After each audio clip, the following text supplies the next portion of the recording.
just so low. Even being a single grandmother and working part-time at a scant meat processing factory, I was still able to provide for little Mr. Torgue. We may not have been able to afford the finer things in life, like food, but we got by. After all, Mr. Torgue and I didn't have anything but one another after that horrible gas leak blew up the iridium mine, killing my son and his lovely wife.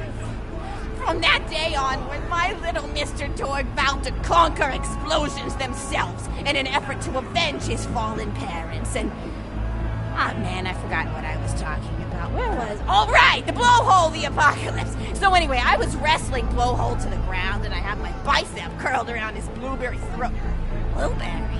Sorry, I meant to say blubbery. I've got blueberries on the brain, I guess. I grow them in my backyard. Mr. Torgue helped me plant them.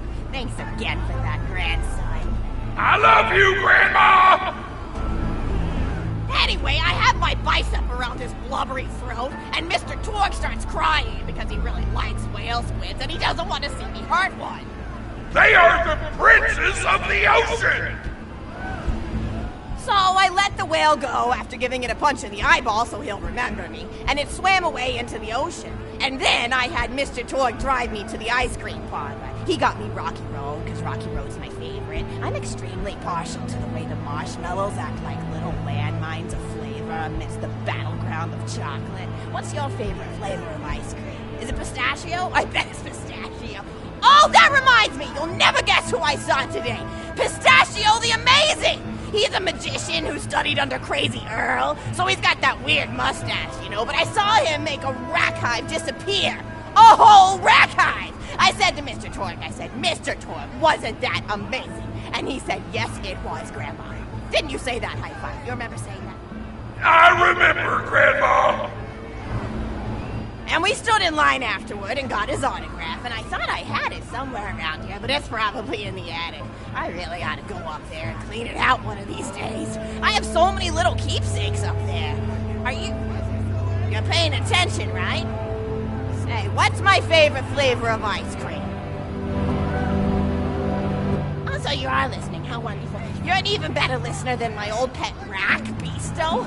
Beasto was such a sweetie. You ever had a pet rack? If you can tame them, they are the sweetest pet you'll ever have. He used to just sit on my shoulder and bite chunks of flesh out of my neck to pass the time. I still remember the way he used to tweet. He went, tweet, tweet. It was so cute. I had a conversation with him once. I said, Mr. Beasto. He liked being called Mr. Beasto. It made him feel like an aristocrat. I said, Mr. Beasto, you're looking very cute today. And he said, oh, thank you, that's so nice. Or he tweeted in a way that made me know that's how he felt. And then he lowered his little head like he was taking a bow. It was adorable. Beasto was my third pet rack. First I had Woody. He got hit by a train. Then I had Anita. She got shot up trying to take vengeance on the train that killed Woody. And then I found Beasto making little poops on the windmill outside our house. After Mr. Torgue and I wrestled her to the ground, I did a flying pile driver off a nearby tower tree, got him straight in the spine and brought him down. We brought him in and fed him some skag steaks until he decided he loved us. I still miss Beasto sometimes. He just died of old age. Racks don't live much longer than a few years, but I treasured the time we had together. Poor Mr. Torgue. When Beasto died, he cried for a week. The kids made fun of him at school, but I told him not to pay them any mind. Being in touch with your emotions is not a character flaw! That's right, high five. Is something wrong? You look confused, Vault Hunter. Oh, you probably haven't heard anyone call Mr. Torgue high five before. The world may know him as Mr. Torgue, but the Flexingtons always refer to him using his middle name. It's a Flexington family tradition, after all, to use your grandfather or grandmother's name as your own middle name. And my husband, High Five Flexington, God rest his soul, was the best grandfather Mr. Torgue could have asked for before he passed. He taught Mr. Torgue dang near everything he knew about firearms. Without High Five's teachings, I don't think the Torgue Corporation would exist at all. Gosh, I still remember the first gun Mr. Torgue tried to make after his parents died. A Jacobs shotgun with a stick of dynamite attached to the barrel. Torgue nearly blew his face off, but he got up, dusted his mustache off, and swore that by the time he reached the age of 11, he would make a gun that fired explosions without killing the operator. And by golly, he did. It took a couple of dozen prototypes before he got the right combination of gun parts and explosives right. But once he did, woo-wee! I'll never forget the plume of smoke that used to be in my neighbor's homestead. They were jerks, though, so it's okay. Gosh, I've been talking your ear off for some time, haven't I? It's so kind of you to listen for this long. I've taken up too much of your time already. Please, don't feel like you have to stick around any longer. As a matter of fact, take this for giving this old woman some company. Woo!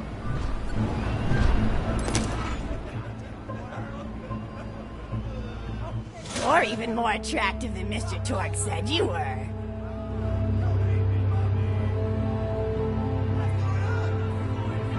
I've got another story for you, but I'd like to tell it to all of your friends at once. An old lady like me has to save her voice, you know. Oh, you still want to talk with me? How incredibly sweet of you. Say, you'll never guess who I saw today. Captain Scarlet. She was robbing my retirement home with a few other brands, and I recognized her from her wanted poster, and I said, "Oh, hey, you fought the Vault Hunter, didn't you?" And she bowed all elegantly and said something like, "Indeed I did, madam," and said that you were really good at fighting, and that you beat her fair and square. She didn't seem to harbor much of a grudge about it. Nice girl. You should think about meeting up with her again if you're not shacked up with anybody, you know? I mean, of course, you probably are. Gorgeous hunk of a Vault Hunter like you. I bet you're beating away suitors left and right. Look, you're blushing. Oh, I could just eat you up. Mr. Torgue was so scared of trying to get a date for such a long time. He used to go to parties in high school and just stand in the back without talking to anybody. I am an introvert! I tried to tell him, I said, don't worry about chasing love. If you chase your dreams, then love will follow. See, that's the thing people don't get. You watch Echo films and they're just awful. They teach you that the only way to be with someone is just to pursue them over and over until they decide they like you. In reality, you know when you like someone almost immediately. You can't really convince somebody to fall in love with you. You just look like a stalker. But if you do things that you're interested in, like making guns that explode or killing mercenaries, then people will see that confidence and skill you have, and they'll be attracted to it. There's always a fine line between that kind of confidence and narcissism, you know? There's nothing worse than somebody who wants to be famous. I remember when Mr. Torgue first sold his weapons tech to that board of directors, he was pretty egocentric for a while, taking pictures of himself and posting them to the EchoNet all the time, trying to hobnob with every celebrity that used his weapons. He came back home one day with a supermodel under each arm, and I said, "Mr. Torgue, what are you doing? You've lost sight of who you are. It's been weeks since you actually created a new gun," I said. And it was true. He'd been more obsessed with being well known for doing something great than with actually doing something great. It was a dark point in my life. Thankfully, High Five listened to me and got to work on what would eventually become the Kerblaster. You a fan of the Kerblaster? That was always my favorite. That and the Flacker, which I know a lot of people hate. But there's more to combat than just brute efficiency in this old lady's eyes. Style counts for something. And there's nothing quite like filling the air with tiny little explosions. It's like a fireworks show, except the deaths aren't as sad and unexpected. Actually, that reminds me, now that you're here, I wanted to throw some ideas at you for feedback. I'm a playwright in my spare time, and I'm trying to write a story about an up-and-coming tournament fighter who tries to find love in a gladiatorial arena. And I figure you've got a lot of experience, so your feedback could really be valuable. So the play is called Broken Hearts and Broken Necks. Scene 1. Fade in on an arena just after a battle. Body parts litter the stage. A lone warrior stands in the middle of the stage. A spotlight illuminating her blood-stained arm. She stands, holding her sword triumphantly aloft. Valkyrie. Is there no warrior who can challenge me? Must I be destined to spend my life as the strongest, the bravest, the most invincible warrior this galaxy has seen? For I am Valkyrie, scourge of the gladiatorial games! Exhorted Valkyrie, as she shakes from stage left. A janitor with a heavy heart and an even heavier conscience. He begins sweeping the body parts into a bin, which is colored green, and remember that because that's similar color, until melancholy overtakes him. He drops his push broom to the floor and falls to his knees before delivering a heart-wrenching soliloquy. The blood cannot be washed away. Not before and not now. Even as I attempt to escape the past, which haunts me still. Must I live forever as a fraud, sweeping up the trash of others to hide my shame and avoid my pursuers? Must I forever remain on the periphery of joyful combat, ever watchful but never participating? With a clatter of armor, Valkyrie re-enters from stage right. Good morrow, lowly janitor. I heard a noise and thought it worth investigating. Oh, great one. 'Twas nothing but the wails of those souls you released from their bodies tonight. Souls that wail in agony as they fly upward to Valhalla. Fools! What have they to wail about? Their agonies are over, ended at the point of my sword. Mine, however, have only yet begun, for it is lonely at the top, and an unchallenged life is a boring one. No doubt, listen. If only I were able to tell her my true identity, I would give her a fight she would not soon forget. Back to her. Yes, ma'am, boredom is the true tragedy. May you one day find challenge in combat. Stupid. Nodon picks up a giant two-armed bastard sword with almost no weight. Valkyrie whispers. What is this?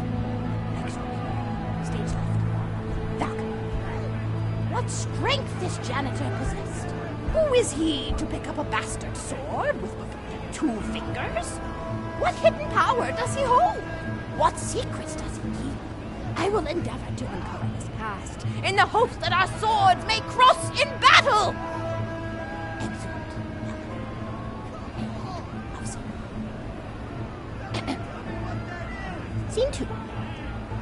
The interior of the governor's house. The table is set with myriad teas and biscuits. Oh, I'm so sorry. I didn't even ask you for the feedback on the first scene. Did you like it? Oh, wonderful. I'll continue then. Scene 2. The governess enters from stage left. Governess. I refuse to respond to these absurd accusations. Her husband looks at her quizzically. Governor. And what accusations may those be? Governess. Actually, you know what? I don't think I'm ready to get feedback on the play yet. But what about you? What are you up to? Tell Grandma Flexington all about it. I bet you've had some amazing adventures. Mr. Torgue told me about the time you all played bunkers and badasses together. He said it was one of the most fun and welcoming experiences of his life. Grandpa! You're embarrassing me! Sorry, sweetie, but really, you and the Vault Hunters are his first real pals. It wasn't easy for Mr. Torgue to make friends at school when he had facial hair at age 8, pecs at 8.5, and dead parents by age 9. People found him intimidating. But I told him that he should be thankful for the fact that he looks different. Anyone who wouldn't be friends with you based on appearance wouldn't be a very good friend anyway. But he really does like hanging out with all of you. Most people these days want Torgue to pose for pictures or blow something up by flexing at it. It's not often he gets to sit down and play games with people. Oh, speaking of games, did you play Going Back to the House yet? It's a new echo simulation about exploring a log cabin you lived in when you were a kid. There's no violence or anything. You just walk around looking at cereal boxes and remembering people you made out with. I really like where echo sims have gone in the past few years, don't you? There seem to be a lot more of them with interesting things to do beyond shooting people. And the writing has gotten so tight and concise. For instance, did you ever play The Samurai's Marker? The whole game's story was delivered through haiku. Did Zero write it or something? No, I'm just joshing. I know you're too busy for that. But oh yeah, I was playing At the End of the Pointed Gun last night on my Echo Sim player, and wow, is that fun. It's about a guy who punches people and smacks himself in the face with doors. Easily one of the best punch-related comedy sims ever. But oh, I'm really looking forward to this game called Robot Hunter Assault Squadron, which is this big randomized survival game about throwing bottles at trees and accidentally scaring birds. In the demo version, I scared a bird so hard it died. 10 out of 10 in my book. But what kind of things do you do for fun?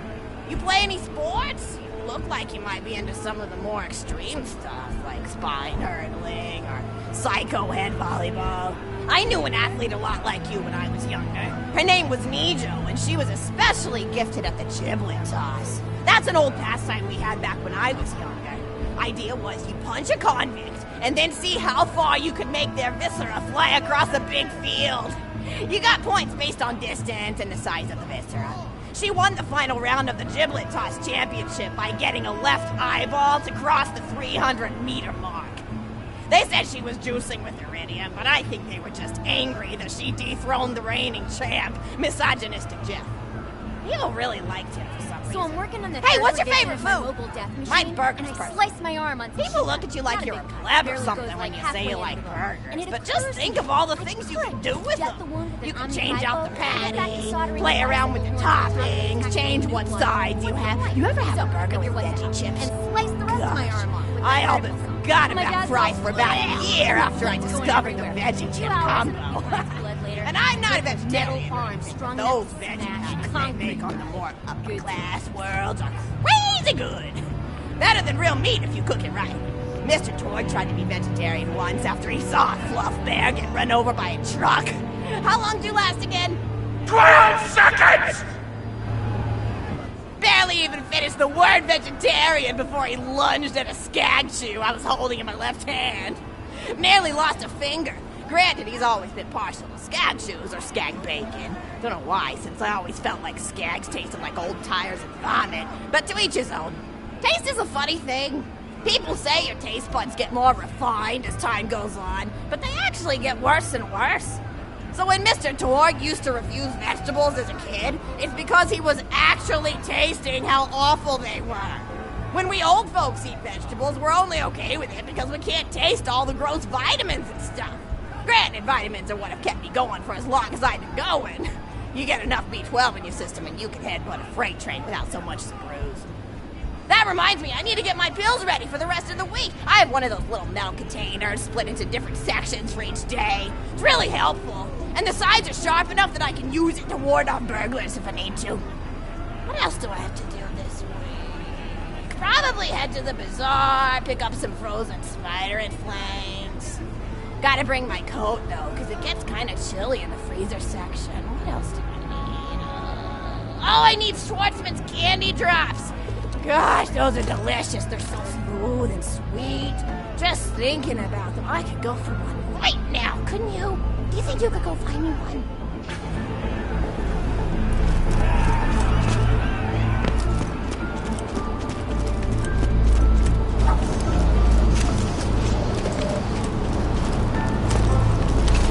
I want everything you got! Kick him in the piston!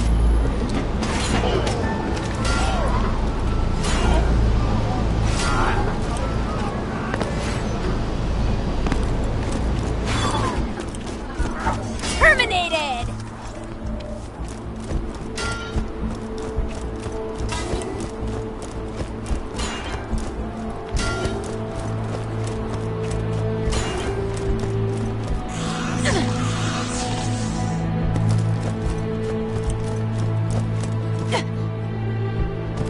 That's a Schwartzman candy drop. Grab it for me, will ya? Oh, I can taste it already.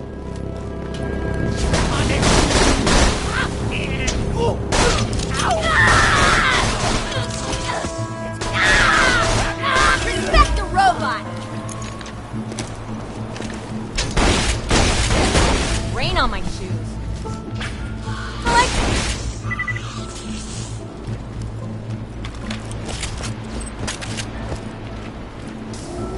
Oh, wonderful. Bring it back here and I'll finish my story.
I'll eat this later while sitting by the fireplace telling Mr. Torgue stories of days gone by. There's just nothing like a good roaring fireplace, is there? Something healing and safe. Maybe that's why our family likes explosions so much. They're basically just big fireplaces. Every explosion feels just like coming home. Oh, maybe that'd be a good slogan for the Torgue Corporation. Don't you think, High Five? Oh, don't be silly. It's a wonderful slogan and you know it. I used to come up with slogans for a living when I was in my teens. I came up with the jingle for Professor Gunsight's Can't Miss Scopes. How'd it go again? Oh, yeah. If you try to shoot but you miss a lot, then give Professor Gunsight Scopes a shot. And then they played a gunshot sound effect and someone going, ah! It was cute. But gosh, I've been talking for a while now, haven't I? Thanks for bringing your friends to listen to an old woman ramble for a while. I can't tell you how great it is to have somebody new to talk to, especially a vault hunter. Oh, and one more thing. No, actually, that can probably make just something about vaults and the end of the universe. Anyway, here. I always spoil my friends, just like I spoiled my grandson. Enjoy it!